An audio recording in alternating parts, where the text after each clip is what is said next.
قهرمان جودوی جمهوری تاجیکستان شاهیده پهلوان. یک قرصک با افتخار این خواهر. حالی قرصک زنیم بعد پشتنیش تماشا کنیم. شاهنظر پهلوان از همین دهه آفتابلیقا بین هر دو پهلوان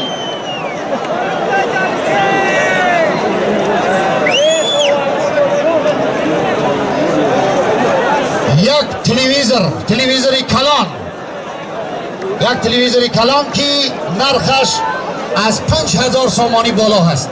بین هر دو پهلوانان یک تلویزوری کلان شاهیده خواهر عزیز مرحمت وارد میدان شد.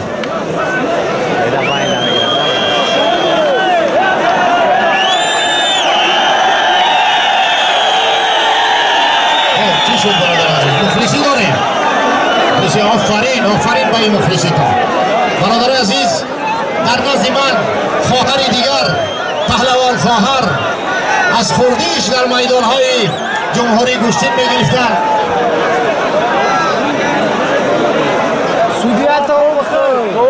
قهرمان جمهوری تاجیکستان و قهرمان آسیا اهلیه پهلوان از جماعت دهاتی دهنه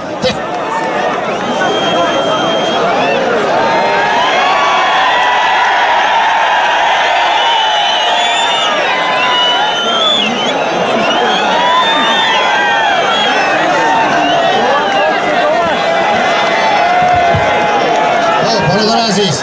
خب اینجا رو با نزدیک آمده.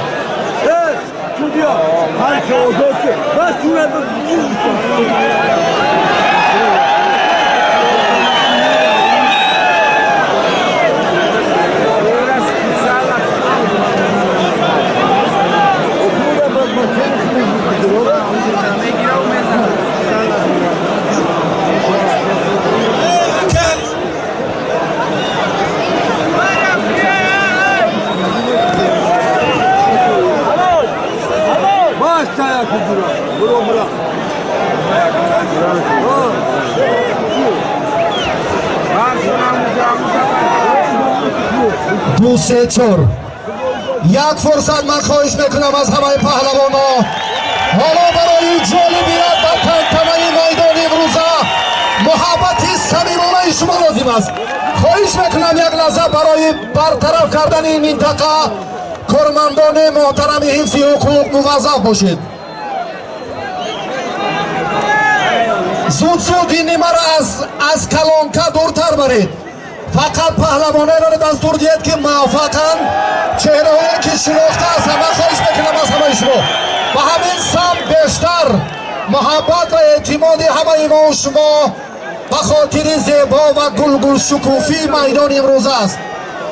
یکی از آن نفرانی که امروز ما و شما را با متانت و هنرش و با دلهای میلیون ها نفر مخلصان جای دارد اهلیه مبینا زاده جماعت دهاتی دهنه کولاب شهر برنده مدال برنجی چمپیونات آسیا در رشته جودو از جانب کمیته تدارکات 2000 سامانی برای هنرنمایی با انا همین بانوی قشنگ که تاجیکستان را در عرصه جهانی معرفی